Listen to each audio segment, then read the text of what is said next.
మిడి cover తో మీ మాతృత్వ కలలను సాకారం చేసుకోండి. ఇప్పుడు IOI పై 50%, IVF పై 20,000 తగ్గింపు మరియు పొందండి ఉచిత కన్సల్టేషన్ తో పాటు ఫ్రీ అల్ట్రాసౌండ్ స్కానింగ్. అక్టోబర్ 10 వస్తున్న బెట్టాయన్ హిట్ అవుతుందా లేదా?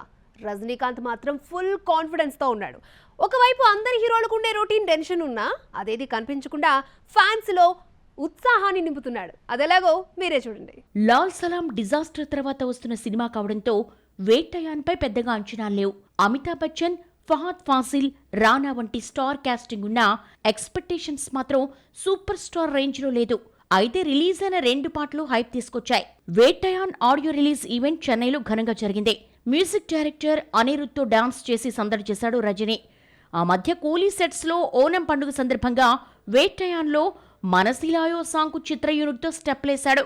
వేట్టయాన్ రిజల్ట్స్ పై నమ్మకంతో ఉన్న ఆడియో ఈవెంట్లో తనలో ఉన్న భయాన్ని వ్యక్తం చేశాడు రజనీకాంత్. వేట్టయాన్ ఈవెంట్లో రజనీకాంత్ మాట్లాడుతూ మెసేజ్ ఓరియంటెడ్ మూవీ కావాలని జ్ఞానవేల్ని అడిగితే వేట్టయాన్ కథతో వచ్చాడని, ప్రజలందరూ సెలబ్రేట్ చేసుకునేలా సినిమా ఉంటుందన్నాడు. ఏదైనా సినిమా ఫ్లాప్ అయితే నెక్స్ట్ మూవీతో ఎలాగైనా హిట్ కొట్టాలనే టెన్షన్ ఉంటుందని, సూపర్ హిట్ తర్వాత వచ్చే మూవీ మరింత విజయం సాధించాలనే టెన్షన్ మరోలా ఉంటుందన్నాడు రజనీ. లాల్ సలాం వంటి డిజాస్టర్ తర్వాత వస్తున్న మూవీ కావడంతో ఎలాగైనా హిట్ కొట్టాలనే టెన్షన్ లో రజనీకాంత్ ఉన్నాడు.